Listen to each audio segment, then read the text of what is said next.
Alright, so we made a slip knot on our hook so that we could start our project, and we're going to start making some chains. So to do a chain, we have our hook in our right hand, or our dominant hand, and our non-dominant hand, my left hand, is going to hold my yarn, and I like to wrap it around my ring finger. Some people will just weave it through their fingers, and so you could do something like this. And I'm thinking here that it should be over my pointer finger on the top. It should be coming towards me like that. And so no matter how else I do it, that's the thing that I'm really looking for. And so I will maybe wrap it around. Some people will do it a couple of times if they want a lot more attention. We don't need that much.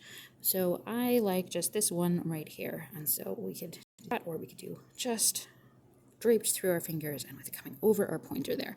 Because of that, now I have these other fingers. I can kind of grab stuff where I get the tail out of the way there. And so I have this where it's kind of between my fingers, or I've wrapped around this finger, and I can also use these other fingers to grab on to my tail or my working yarn. And these other ones, I just let them hang out here. And until I need them, I'm just going to keep my working yarn out of the way, and my tail is pinched here. So this one doesn't have any yarn. I'm going to use that to twist the hook. So when I yarn over, I have my slip knot on my hook. When I yarn over, that means I'm going to put it over the top of the hook towards my face. And now I have some yarn that I can grab onto with my hook. If I turn my hook down like this, I can grab the yarn and slide it through the teardrop shape that this one makes here and pull that loop through. Now I've got a different loop, and my work is a little bit longer. And so I'm going to do the same thing. I have this grabbed here. I yarn over my hook, twist my hook down towards the point of that teardrop shape, and pull whoop, through the loop there. Now I've got two chains. I'm going to do the same thing again. I've got my work, I've got my tension. Make sure that this is a good size on my working space of my hook here. I'm going to grab my yarn with my hook, turn my hook down, and pull through. So a little bit of tension there. I'm not trying to pull it super, super tight, because then it will try to get tighter on us, and that's where it gets hard to put the hook through later. I'm just going to keep pull through. I'm sorry, I try to keep my thumb out of there. I don't need to touch it. Bad habit of mine. And kind of pull through, yarn over, pull through, yarn over, pull through. Let me slow down again one more time. So I might need to readjust my tension here.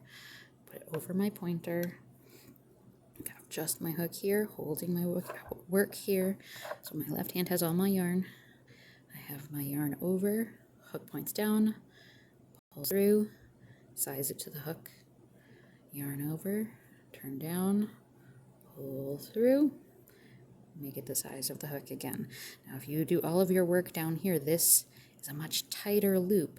If I try now to pull it down and don't give it enough room to loosen up, that's where I need to lighten up on my tension.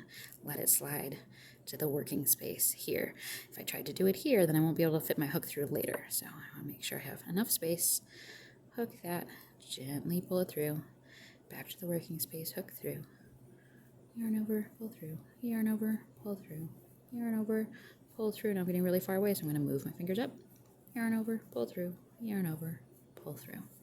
And it gets me quite a good number of chains here.